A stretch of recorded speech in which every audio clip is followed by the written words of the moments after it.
여러분 안녕하세요. 정형외과 전문의 권유준입니다. 오늘은 발목 골절의 진단과 치료에 관해 알아보도록 하겠습니다.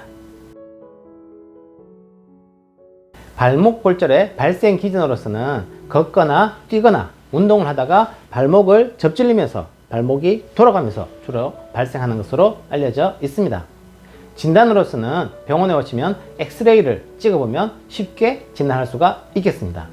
발목 골절이 있을 때 치료로서는 골절 전이가 얼마나 있는지, 족관절의 불안정성이 얼마나 있는지, 발목 주위에 인대 손상이 얼마나 동반되어 있는지, 그리고 환자의 활동성에 따라서 수술적으로 할지 비수술적인 치료를 할지 결정할 수가 있겠습니다.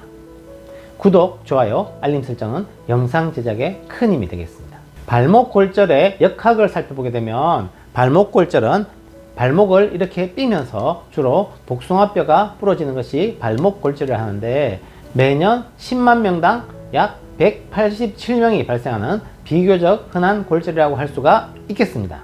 발목 골절의 발생 빈도는 이중 분포를 보이고 있는데요. 15에서 24세의 젊은 층과 75에서 84의 노년층에서 주로 발생을 하고 있습니다. 젊은 층에서는 활동성이 많고 스포츠 활동을 하다가 주로 골절이 되고요. 노년층에서는 골다공증이 있어서 뼈가 약해진 상태에서 작은 힘에 의해서 발목을 삐거나 넘어졌을 때 주로 발생하는 것으로 되어 있습니다.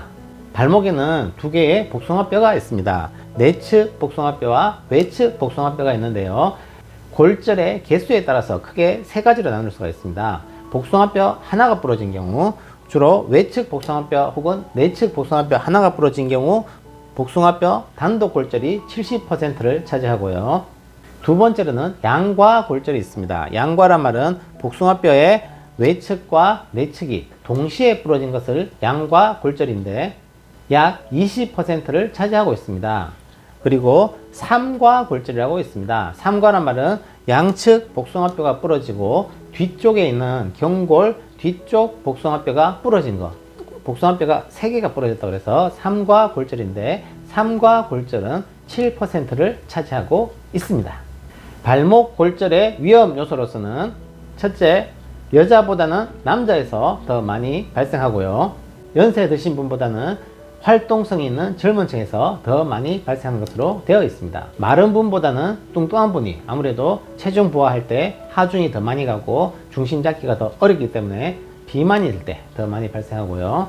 흡연과 음주를 했을 때, 술을 마셔서 중심을 잘못 잡아서 발을 헛디디거나 해서 발생하는 경우도 많이 있겠습니다. 발목 골절의 원인 혹은 손상 기전으로서는 발목을 접질리면서 발목이 돌아가면서 주로 발생하는 것으로 되어 있습니다. 발목 골절이 있을 때 동반 손상으로서는 첫 번째로 개방성 골절이 있습니다. 발목을 심하게 삐면서 발목이 확 데쳐지면서 부러진 뼈가 살을 뚫고 나와서 공기 중에 부러진 뼈가 노출되었을 때 그것을 개방성 골절이라고 하겠습니다. 두 번째로는 경비인대 결합 손상이라고 있습니다.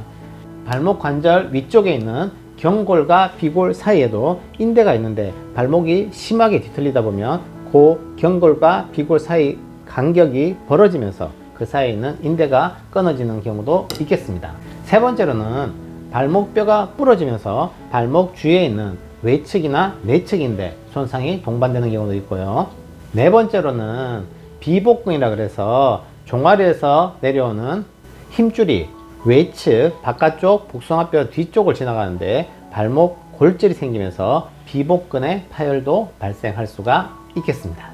발목뼈에 대해서 해부학을 살펴보게 되면 발목 관절은 경첩 혹은 힌지 관절이라 그러겠습니다. 그러니까 주로 앞으로 숙이고 뒤로 제쳐지는 이런 관절이고, 발목 골절의 아래쪽에 있는 뼈가 거골이라는 뼈인데, 이 발목 관절을 받쳐주는 이 거골은 앞쪽이 더 넓고 뒤쪽이 더 좁겠습니다. 관절면보다는 측면이 더 이렇게 벌어져 있는, 넓어져 있는 그런 모습을 보이고요. 앞쪽 면이 더 넓고 뒤쪽 면이 더 좁단 말은 발목을 뒤로 젖힐 때 발목 관절이 더 타이트해지면서 짱짱해지는 거고, 발목 관절을 앞으로 이렇게 숙이게 되면 발목 관절이 더 거골이 좁기 때문에 더 운동성이 더 많은 것으로 되어 있습니다.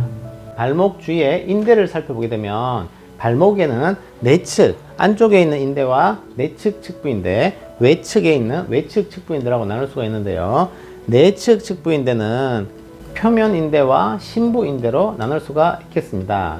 그래서 내측과 외측을 인대를 비교했을 때는 내측보다는 외측 인대 손상이 훨씬 더 많겠습니다. 왜냐하면 발목을 이렇게 삐게 되면 외측부터 먼저 손상이 되고 이것이 뒤틀리면서 외측 손상이 된 후에 내측까지 인대 손상이 될 수가 있겠습니다.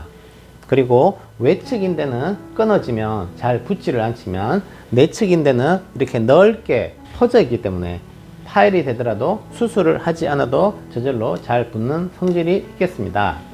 외측 인대는 바깥쪽 복숭아뼈를 기준으로 해서 앞으로 가는 인대, 밑으로 가는 인대, 뒤로 가는 인대 요 세 가지로 나눌 수가 있는데요. 앞으로 가는 인대를 전거비 인대, 전 앞에 있는 거골과 비골 사이에 있는 전거비 인대, 그리고 밑으로 가는 것을 종비 인대라고 합니다.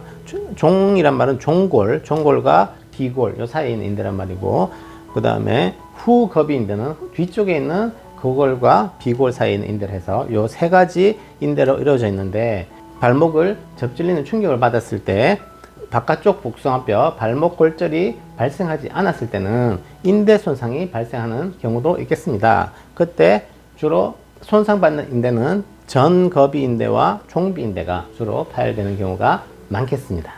발목 관절 위쪽에는 경골과 비골이라는 뼈가 있습니다. 큰 뼈가 경골이고 작은 뼈가 비골인데, 비골이 내려와서 바깥쪽 복숭아뼈가 되고 경골이 내려와서 안쪽 복숭아뼈를 형성을 하겠습니다. 발목 복숭아뼈 골절이 발생하면서 경골과 비골 사이에 있는 여러 가지 인대가 손상되는 경우도 있을 수가 있겠습니다. 발목 주위에 있는 힘줄을 살펴보도록 하겠습니다. 힘줄을 다른 말로 건이라 그러는데, 바깥쪽 외측에는 비복근이라고 있습니다. 바깥쪽 복숭아뼈 뒤쪽으로 비복근이 단비복근과 장비복근이 있습니다. 그래서 이게 발목 골절이 발생하면서 비복근이 손상되거나 파열되는 경우도 있을 수가 있겠습니다. 내측 복숭아뼈 아래쪽에는 후경골근이란 힘줄이 통과를 하겠습니다. 발목 골절이 있을 때 이런 비복근이나 후경골근에 손상이 없는지 확인을 해야 되고, 발목 골절을 수술할 때 금속판이나 핀을 고정할 때 이런 힘줄, 비복근이나 후경골근을 손상되지 않게 주의해서 수술하는 것이 중요하겠습니다. 발목 주위에 여러 가지 동맥과 신경도 지나가게 되는데요. 발목 관절의 앞쪽으로는 전방경골 신경, 전방경골 동맥, 비골 신경도 같이 주행을 하고요. 뒤쪽으로는 후경골 동맥과 경골 신경과 비복 신경이 통과를 하겠습니다. 수술할 때 역시 이것을 손상시키지 않는 범위 내에서 수술하는 것이 중요하겠습니다. 지금까지 시청해 주셔서 감사드립니다. 다음에도 더 좋은 영상으로 여러분들께 인사드리겠습니다.